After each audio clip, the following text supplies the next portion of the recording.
অত্যন্ত আনন্দের সঙ্গে জানানো যায় যে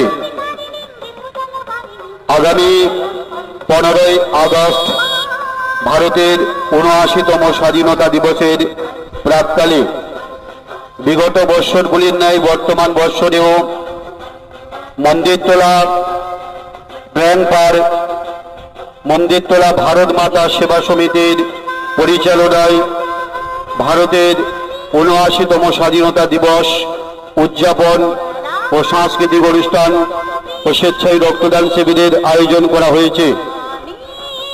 উক্ত অনুষ্ঠানের শুভ সূচনা আগামী ইংরেজির 14ই আগস্ট অনুষ্ঠিত হবে।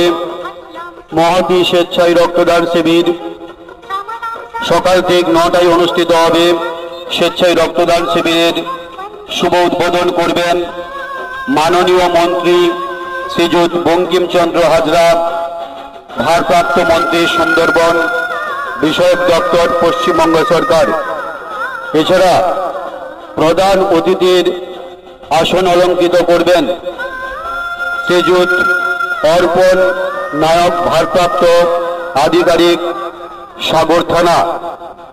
বিশেষ অতিথি হিসেবে উপস্থিত থাকবেন আমার আপনার সবার প্রিয় মাননীয় শ্রীযুত সন্দীপ পাত্র মহাশয়, সদস্য দক্ষিণ 24 পরগনা জেলা পরিষদ। একই সঙ্গে থাকবেন মাননীয়া সাবিনা বিবি মহাশয়া, সভাপতি সাগর পঞ্চায়েত সমিতি।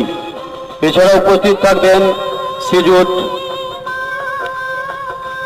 গোবিন্দচন্দ্র মণ্ডল, প্রধান মুড়িগঙ্গা 2 গ্রাম পঞ্চায়েত। উপস্থিত থাকবেন মাননীয়া দীপালি রানী বেড়াধারা, সদস্য দক্ষিণ 24 পরগনা জেলা পরিষদ। উপস্থিত থাকবেন শ্রী মহিতোষ দাস, প্রাক্তন প্রধান শিক্ষক, মহেন্দ্রগঞ্জ উচ্চতর বিদ্যালয়। এছাড়া সমগ্র অনুষ্ঠানের পরিচালনায় থাকবেন মাননীয় আব্দুল সামিদ শাহ। উপস্থিত থাকবেন সাগর পঞ্চায়েত সমিতির কর্মাধ্যক্ষা। এছাড়া বিশিষ্ট গুণীজন উপস্থিত থাকবেন। উক্ত অনুষ্ঠানে স্বেচ্ছায় রক্তদান করার জন্য জাতি ধর্ম নির্বিশেষে সবাইকে আহ্বান জানাই। ভারত মাতা সেবা সমিতির পক্ষ থেকে মন্দিরতলা গ্র্যান্ড পার্কে অনুষ্ঠান শুরু হবে 14ই আগস্ট থেকে। 14ই আগস্ট এবং 15ই আগস্ট 2 দিন ব্যাপী স্বাধীনতা মেলা, সাংস্কৃতিক অনুষ্ঠান, স্বেচ্ছায় রক্তদান শিবিরে আপনাদের সবাইকে আহ্বান আমন্ত্রণ জানাই।